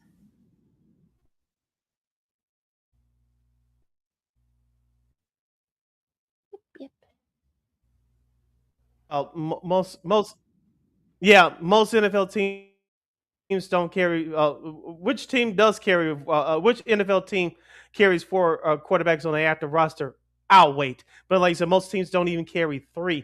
So Cleveland, I think this season is about getting Shador Sanders right. That's why Tom Munkin is there. As you mentioned, Deshaun Watson will be the starting quarterback to open up the season in a couple of weeks. If Deshaun Watson, that Cleveland team, as you talked about with the Raiders, even though they're in a different situation, if that Cleveland team starts out decent, I think that'll be the worst situation for Cleveland because, Deshaun Watson has 2 years left on that contract this year and I believe next year as well. So I know the Cleveland's still trying to get out from underneath that contract.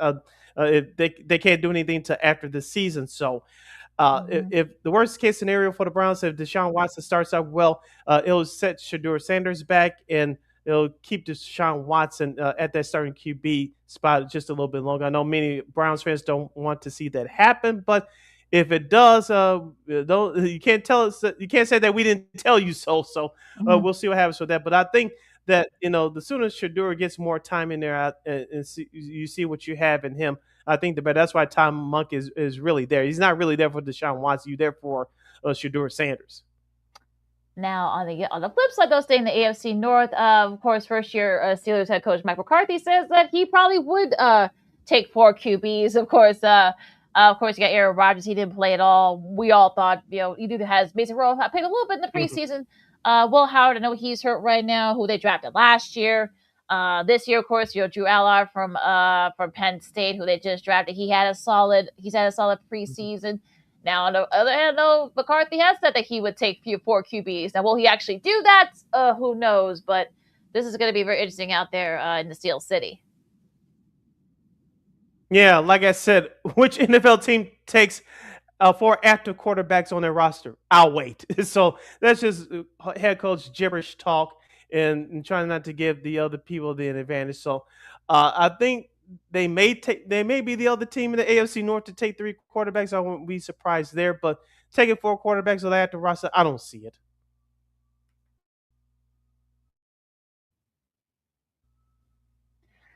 Yeah, so let's see what happens here. Any more NFL notes before we go to sports media news? Let's dive into some sports media news. Very, very busy in that department. So let's get to it. All right. So let's start with we have a lot of this involves a lot of parts of the show, but let's start with, of course, our buddy Jared Payton, of course, Formula G WGN TV here in Chicago. He did some interviews. He did an interview with a 670 the score, or 104.3 the score, however you want to look at it, on Tuesday, basically clearing up any rumors or any windows and such. And hopefully this will set straight some folks that say, well, I thought he wanted to spend more time with his family. Look, like he said this, and hopefully some of y'all will listen to him this time, that he basically said, look, I didn't get home until about 10:30, 11, or even 11:30, depending on how, remember they got games on the CW now. WGN, that's their WGN affiliate, the Chicago affiliate. And, look, folks thought that he wouldn't get home till late. And the hours for the new Hall and Payton show, why is that Payton and Hall? But I don't know, I digress. But hopefully he cleared up some of the so hopefully he cleared up some of the rumors and such. You hope. Yeah, we talked about on our last show on Monday, LaKeena. You know that he discussed it with his family. I know we had him here on the show a few years ago, and like you said, and plus let's not forget he does a lot of charitable work and a lot of motivational speaking. He has a production company as well, so along with that family time as well. So I heard that interview in its entirety. He cleared it up. He said, "Yeah, I had to pick my kids up at school about 2:30, get to the station at 3, and then didn't leave until about 11:30. So, yeah, that's a pretty full day for a guy that's working 5 days, sometimes 6 days a week. And like you say, he missed most of his kids' games during the week. He missed dinner time with his wife and kids. So now, with that schedule on the radio, he's there for 4.5 hours a day. He probably won't leave the studio until 10:30, 11 o'clock. He still gets there, watch his kids play ball, help him with their homework, and have that quality family time that he needs. So, if those that still didn't believe him, that's on you. So, hooray to Jared Payton, friend of the show. He's going to do some great things, and we'll see what happens when this new radio show starts with David Hall on Monday. Well, like I said, we'll get to some of that stuff, after the initial airing of the new Hall and Payton show coming up. Let's see here. Got so much. Okay, you know what? Let's do this. Since we'll say that the score, and of course, the former guy at the score, Jason Golf, it was announced that he's going to launch a new podcast starting Monday with 312 Sports. That's a platform that carries former score host Dan Bernstein's shows. It's going to spread to a lot of field sports, politics, and such. And I've seen some interviews with him. I know he's very excited. Jason Golf Unscripted will be the title. This is going to be interesting. I'm sure he'll also have a weekly national football show that'll air twice a week. Of course, I know he's of course Bears. And of course, I'm sure he'll do some college and NFL stuff as well. So he seems very excited. So we'll see how this goes. Yeah, Jason Gott's been a prominent voice, especially for the folks that look like us in the Chicago market for over 2.5 decades. I remember he was a caller as a young teenager back in the 1160 days, and of course he got his breakthrough 25 years ago, being a producer and working his way up to being on-air host at the Score. And of course he went to Atlanta. Of course he came back home before what happened there. Of course he did a great job with the Full Goal podcast with Bill Simmons over the last 6 years or so. So this, I'm sure it's going to be a continuation of that. I saw that interview the other day. LaKeena, you can watch it here on YouTube for those of you that are interested. It was him and Bernstein and Matt Batacola, who was my guest speaker at my graduation some many years ago. I'm age myself, but he talked about, also talk about Chicago culture and music and culture and food, a little bit of food here and there in that interview the other day with Bernstein. So I expect this to be the bigger and better version of the Full Goal. I'll call this a Full Goal 2.0. So can't wait for him to get started. Hope we can have him on this program sometime soon. Yeah, we'll see how that goes there. Now, NBC5, they made some news the last few days. We'll start with this one.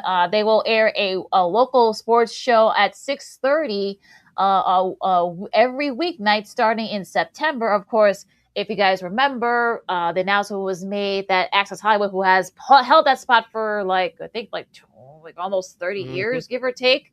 Of course, that show is ending. They got to put a show on that. Yeah, so they got to put a show on in that slot. So it's either this or probably an infomercial. So I'm glad they're saying local. Lou Canellis and look, let's be real here. Lou Canellis, of course, who joined NBC5 as the number one sports anchor and reporter. He joined them a few months ago. He'll be a part of that. And the newest member of that crew will be our girl, Nally Spala, who we had on about this time last year when the Bears played the Commanders. Of course, she worked at WJLA TV, which is the ABC affiliate up in D.C. She'll be their new weekend sports reporter and anchor. She'll start next week.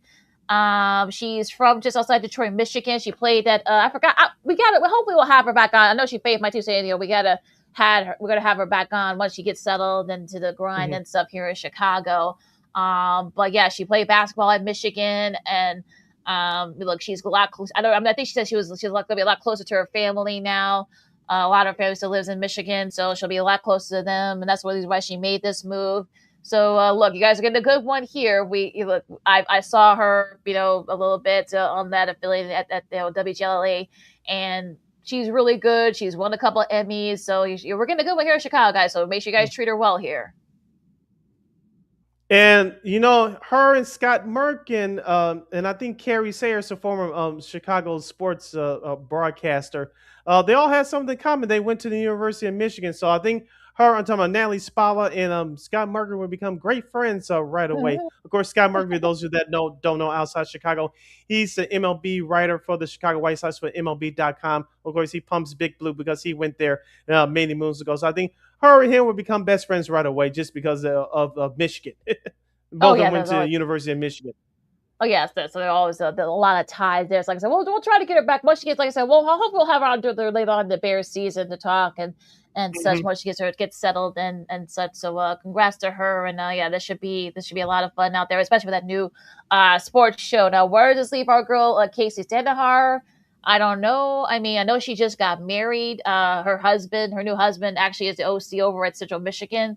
So I don't know if she's going to be. You may see her less and less on there. NBC Chicago, who knows? But I'm sure she'll probably release a statement at some point. But I know it's going to be a busy time for her too. So I'm sure we'll probably still see her there, but maybe just not as much, if that makes sense. I guess.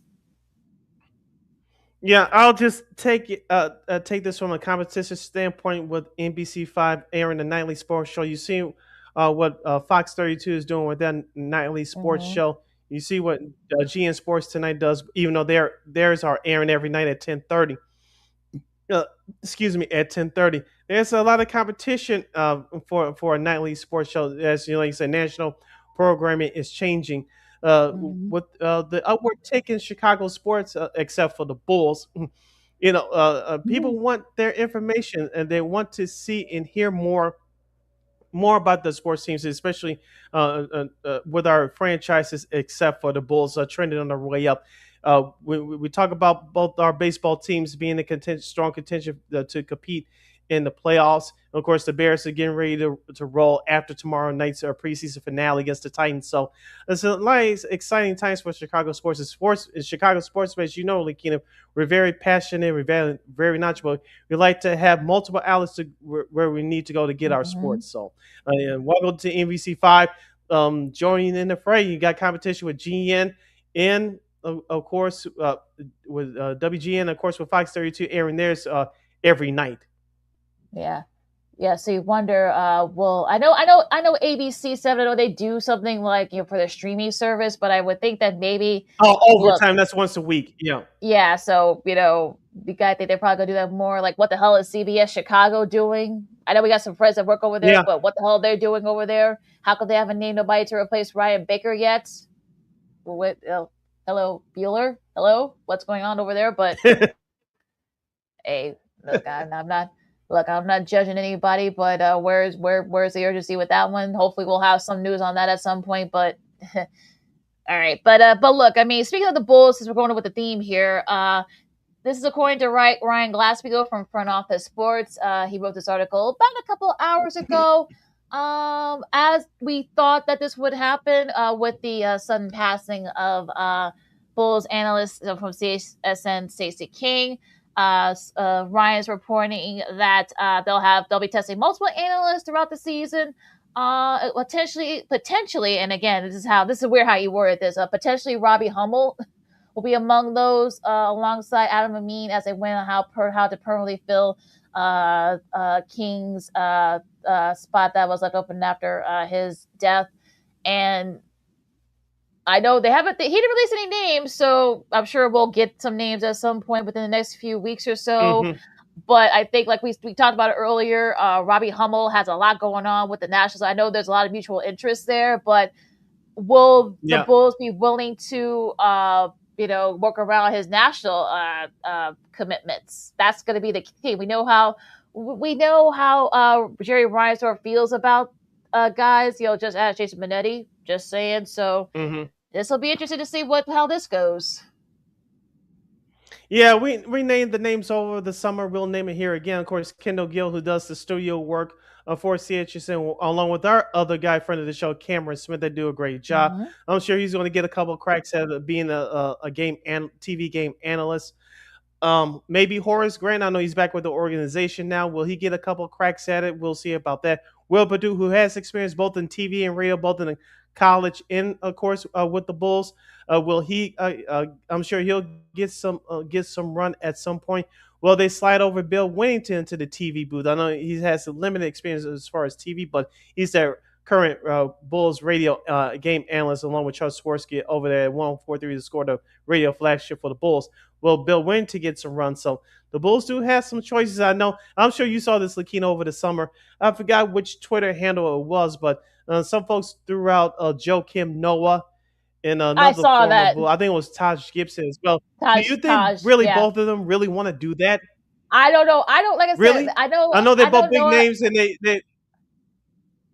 No, finish your thoughts. So good. So sorry. That was my Yeah, I was just saying. I know they're big names, especially with the younger fans from the Derrick Rose era of the Bulls. I know both of them are big with the younger fan base that grew up in the Derrick Rose era. But do you really think either one of them they really want to do it? Yeah, I don't know. I can't see him. I really can't see Noah doing that. Maybe Taj. No, I know he majored communications over at SC, but he hasn't really done anything. He's still playing, so I can't. You're kind of getting him off the fly here. I know. Jeff Eggers and lobby for Sarah Kustok, but look, she's got a lot of national stuff too. I know she's been doing the Brooklyn Nets on their TV side for the last, I think, like 7 or 8 years. Does she really want to? And look, I won't get into the reason why she moved from Chicago. Google's your friend again, folks. But I don't know. Would she want to come back here for that? I don't know. But I mean, I know people have been throwing out, spitballing a lot of names, which I find kind of funny. I think I know somebody even said Tony Kukoc. What? Seriously? I don't know where some of y'all. I know he still lives in the area, but I don't know if he wants to do that at this point in his life. No, he's almost 60, I think, and I know he probably doesn't want to do that. So just like it'd have to travel too, and I don't know if he wants to do that. But look, I mean, if they get somebody from the outside, I know Scott Williams. We'll see what his schedule's going to be like. I know he's done a lot of games on ESPN, and I know he lives out west now. So we'll have to see. But this is going to be this should be a fascinating to watch here.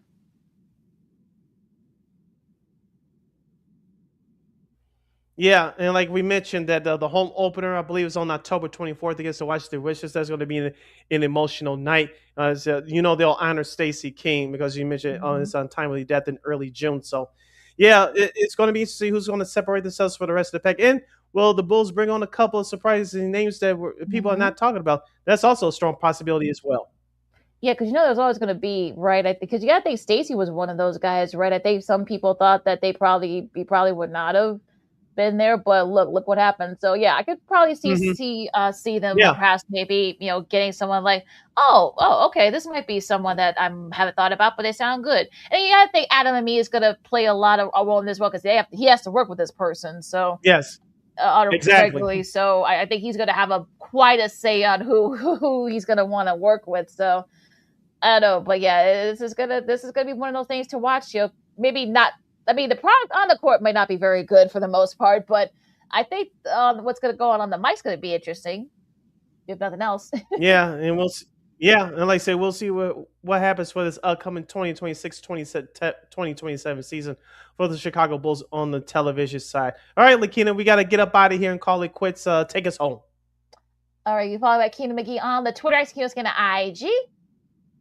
You can follow yours truly, Sidney Brown, on the Twitter, X, and the IG at SidKid80. Once again, at SidKid80, that's SIDKID80, SIDKID80. Be sure to download that Sports Zone Chicago app wherever you get your apps. Please follow Sports Zone Chicago on all social media platforms on Facebook, X, Instagram, and YouTube. And thank you very much in advance for your support. Like, share, subscribe, and tell your friends. Be sure to catch Second City Sports live in living color every Monday, every Friday from 12:15 to 2:15 p.m. Central Standard Time right here on Sports Zone Chicago. One more again, as the kids would say.